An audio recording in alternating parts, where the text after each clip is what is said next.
বিমান বাহিনীর উত্তর অঞ্চলের জন্য প্রথম ঘাঁটি হিসেবে এটা রূপান্তরিত হলো। এটি আন্তর্জাতিক মানের বিমানবন্দর হচ্ছে, যেখানে কার্গো ফ্যাসিলিটি থাকবে এবং রানওয়ে 10,500 ফিট হচ্ছে এবং আধুনিক একটু আপনার এয়ারপোর্টের যে ফ্যাসিলিটি লাগে আন্তর্জাতিক মানের সেটা হবে এবং পাইলটদের একটি ট্রেনিং হবে, যে ট্রেনিং এ বিমান বাহিনীর পাইলটরা ট্রেনিং নেবে এবং বেসরকারি পাইলটও এখান থেকে তৈরি হবে। সব মিলিয়ে অঞ্চলের মানুষের জন্য একটি সুখবর। আমি শুধু আপনাদের মাধ্যমে এই অঞ্চলের মানুষকে অনুরোধ করব, আপনাদের ঘর বাড়ি আশেপাশে যেটা যেরকমই আছে নতুন করে সুবিধা নেওয়ার জন্য আর নতুন করে কিছু তৈরি করবেন না, কারণ অধিগ্রহণ যেটা হবে এটা খুব সুবিধাজনক অধিগ্রহণ। বাংলাদেশ সরকারের ঘোষণা আছে যে যার যেটা মূল্য সেটা 3 ডবল তারা পান, ফলে এটি খুব লাভজনক।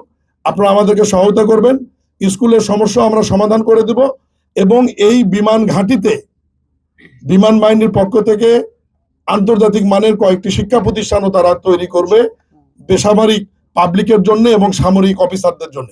এখন আমি আপনাদেরকে যে শুভ সংবাদ দিতে চাচ্ছি সেটা হচ্ছে যে আমাদের মাননীয় প্রধানমন্ত্রী এবং বর্তমান সরকার আমাদের এখানে একটা বিমান বাহিনী ঘাঁটি করার জন্য যে প্রাথমিক অনুমোদন সেটা আমাদেরকে দিয়েছেন, আলহামদুলিল্লাহ। এবং এখানে আমরা অচিরেই আমাদের বিমান বাহিনী ঘাঁটি প্রস্তুত করার ব্যবস্থা করব এবং সাথে আমার সাথে আজকে মাননীয় মন্ত্রী বেসামরিক বিমান চলাচল কর্তৃপক্ষ এবং প্রতিমন্ত্রী মহোদয় আছেন এবং এলজিআরডি প্রতিমন্ত্রী আছেন আমাদের সাথে এবং এমপি আছেন, এখানকার যারা লোকাল আছেন ওনারা এসে সরেজমিনে দেখতে এসছেন আমাদের এখানে আন্তর্জাতিক বিমানবন্দর কিভাবে করা যায় সে ব্যাপারে আপনাদেরকে ওনারা বলবেন। কিন্তু আমি আপনারা অনেকক্ষণ আগে এসেছেন সেজন্য ধৈর্য ধরে অপেক্ষা করেছি, সেজন্য অনেক ধন্যবাদ জানাচ্ছি এবং ইনশাল্লাহ আমরা অচিরেই, যেটা আমি আগেও আপনাদেরকে বলেছিলাম আমার পূর্বের এখানে যখন আমি এসেছিলাম, যে আমাদের বগুড়ার স্ট্র্যাটেজিক ইম্পর্টেন্স অনেক বেশি।